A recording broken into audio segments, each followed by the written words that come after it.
পিকনিকের নামে যেই বক্সগুলো নিয়ে আসা হয়, এক নাম্বার সে নিজে পাপ করে, দুই নম্বর যতজন ওই গানের শব্দ শ্রবণ করে সে পাপ করে, যত মানুষ মহল্লার বলে ওখানে পিকনিক হচ্ছে অতটাই সে পাপ করে। অথচ রাসূল সাল্লাল্লাহু আলাইহি সাল্লামকে অপমান নয় তো কি? দেখুন রাসূল সাল্লাল্লাহু আলাইহি সাল্লাম একটা জায়গার পাশ দিয়ে যাচ্ছিলেন, যাওয়ার সময় গানের শব্দ শুনতে পেয়ে তিনি কানের মধ্যে আঙুল ঢুকিয়ে ওই জায়গাটা পার হয়ে চলে গেলেন। এইখানে সর্বদা শয়তান নাচে, আর এখানে যে উৎসবগুলো পালন করা হয়, যে কাজগুলো করা হয়, আল্লাহ রব্বুল আলামিনের গজব সেখানেই পড়তে পারে। আল্লাহ রব্বুল আলামিন তাদেরকে ভূমিধসের মাধ্যমে তলিয়ে দিতে পারে। তাই যে কোনো ভয়ঙ্কর এই জায়গা থেকে যখন শব্দ শুনবে তোমরা সেখান থেকে দৌড়ে পালাও। আচ্ছা, এখানে গান হয়, ওখানে গানের বাজনা হয়, ওখানে হয়, কয়জন বাধা দিয়েছেন বলুন তো? আপনার ছেলেটাও তো খায়, খায় না? খায় না? আপনার ছেলে খায়, কেউ এতটুকু বাধা দেয় না তুই কেন গান বাজিয়েছিস?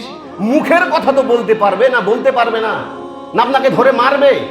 একটা দিন জিজ্ঞাসা করে দেখেছেন যে তুই এই যে শব্দগুলো, এটা রাসূল সাল্লাল্লাহু আলাইহি সাল্লামকে সবচাইতে বেশি অপমান করা হয়। আমরা মুসলিমরা যতটা রাসূল সাল্লাল্লাহু আলাইহি সাল্লামকে অপমান করি, বিশ্বের ইহুদি খ্রিস্টানরা এতটা অপমান করে না। ভাবতে পারবেন না। আর রাসূল সাল্লাল্লাহু আলাইহি সাল্লামকে ব্যঙ্গচিত্র আঁকানো হয়, মিথ্যা কথা বলা হয়। কেন? আমার আপনার কারণে এই অবস্থা। প্রত্যেকটা জায়গায় দেখবেন কি, আমি ওখানে কি বলতে পারবো? বাধা দিতে পারবো? আমি সর্বোচ্চ কি করি? বলি যে ভাই কাজটা করো না। কেন? আমার সামর্থ্য এই পর্যন্ত আছে, না আমি মারতে পারবো না। আমি এখানকার প্রধান, বড় বড় মাথা নাই আপনারা, বলতে পারেন না, না আল্লাহ রাব্বুল আলামিন আপনাকে ধরবে না। আল্লাহ রাব্বুল আলামিন বলছেন প্রত্যেকটা মানুষকে যে দায়িত্ব দেওয়া হয়েছে, সব দায়িত্ব সম্পর্কে তাকে জিজ্ঞাসা করা হবে। সকলকে জিজ্ঞাসা করা হবে, তুই তোর আয়ুটা কি কাজে লাগিয়েছিস? তোকে যে ধন সম্পদ দিয়েছিলাম এটা তুই কি কাজে লাগিয়েছিস? প্রত্যেকটা মানুষকে জিজ্ঞাসিত করা হবে। যারা বাবারা আছেন বলুন তো, দুই একজন বাদে কয়টা ছেলেকে আপনি মসজিদে নিয়ে এসেছেন? আপনি জিজ্ঞাসা করে দেখেছেন কয়টা আপনার যে পুত্র সন্তান আছে? একজন, দুইজন, তিনজন বাদে আমি দেখেছি একজনকে আপনার পুত্র সন্তানকে 5 বছরের উপর পার হয়ে গেছে, 7 বছরের, কোনোদিন নিয়ে আসছেন? কোনোদিন আপনি নিয়ে আসেননি। আপনি যে পরকালকে ভয় করেন এটা মিথ্যা কথা। আপনি নিজে স্বীকার করুন যে আমি মিথ্যা বলছি। আপনি কখনো সত্যি কথা বলেন না, এটা আমি জানি। একটা দিন বলেন না আপনি ছেলেটাকে এতটাই জড়িয়ে ধরেন যে ভবিষ্যৎ আপনি যে কবরে যেতে হবে এই কথা চিন্তা করেন না, শুধু 60 বছরের জন্য আপনি কোনোদিন চিন্তা করেন না। আপনার ছেলেটা যে বুকে গেছে কি কারণে? শুধু আপনার কারণে। আমি কোনো কারো দোষ দিব না, শুধুমাত্র বাবা মায়ের। কেন? আল্লাহ রাব্বুল আলামিন বলছেন প্রত্যেকটা অভিভাবকের উপর দায়িত্ব রয়েছে তার সংসার জীবনের প্রতি, তার পরিবারের প্রতি। আর যার যে যত বড় দায়িত্ব, কিয়ামতের ময়দানের দিন সে ততটা লজ্জায় পড়ে যাবে তার দায়িত্ব পালন করতে পারেনি, যার কারণে এত ভয়াবহ অবস্থা হয়ে যাবে।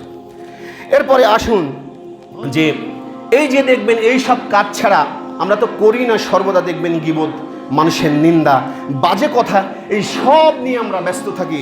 এই সম্পর্কে আল্লাহ রাব্বুল আলামিন সূরা মুদাসসিরের মধ্যে আল্লাহ রাব্বুল আলামিন বলছেন 38 নম্বর আয়াতে, কুল্লু নাফসিন বিমা কাসাবাত রাহিনা।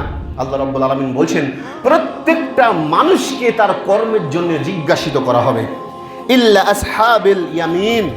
বলছেন যে এখানে যারা শুধুমাত্র ডানপন্থী থাকবে, মানে যারা ডান দিকে থাকবে কিয়ামতের ময়দানের দিন, তারা ব্যতীত।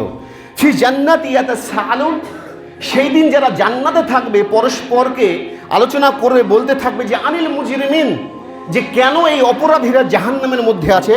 তখন তারা সর্বপ্রথম জিজ্ঞাসা করবে যে মা সালাকাকুম ফি সাকার, তোমরা কেন আজ জাহান্নামের মতো অবনীত হয়েছ?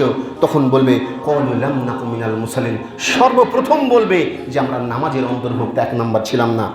2 নম্বরে বলবে ওয়ালাম নাকু নুতঈমুল মিসকিন, এবং আমরা অভাবীকে খাদ্য দানও করতাম না। ওয়া কুন্না নাখুদু মাল খায়দিন, আমরা সমালোচনাকারীদের সাথে শুধু মানুষের সমালোচনা করতাম, গীবত করতাম। করে না? দেখবেন যে ওই ব্যক্তির নিজে কতটুকু ভালো এই অবস্থা কিন্তু তার নাই। দেখবেন যে একজন ভালো কথা বলছে, তার নিয়ে মানুষ ব্যস্ত, বলে ওই ও ভালো ছিল কে, ওই এই কাজ করেছে। অথচ পৃথিবীর মধ্যে সেই ব্যক্তি হলো উত্তম ব্যক্তি, সর্বোত্তম ব্যক্তি, সেই প্রকৃত বুদ্ধিমান যেই ব্যক্তি নিজেকে নিয়ে ভাবতে পারে, যেই ব্যক্তি সর্বদা প্রস্তুত থাকে কাল কিয়ামতের ময়দানের দিন আমি কি হিসাব দিব। ওই ব্যক্তি বুদ্ধিমান, সে ভাবে আল্লাহ রাব্বুল আলামিন জানি না আমার সাথে আজকে কি ব্যবহার করবে। অথচ দেখবেন এই কাজগুলো সবচেয়ে বেশি করে। এতটুকু ভেবেছেন? আমি তাই ভাবছি যে এই মহল্লার কত লোক বৃদ্ধ হয়ে গেল, বয়স বেড়ে গেল, যুবক বয়স উপনীত হয়ে পার হয়ে গেল, চুলে পাক ধরেছে, ও কতদিন যে ওয়াদা করেছে আপনি ভাবতে পারবেন না, অথচ এই কাজের বেলা মানুষ এতটুকু পর্যন্ত নয়। তার চাইতে দুঃখজনক বিষয় কি হতে পারে ভাবুন। বাবা মা দেখে না, তার প্রজন্মকেও শিক্ষা দেয়নি, এখনো সে শিক্ষা দেয় না।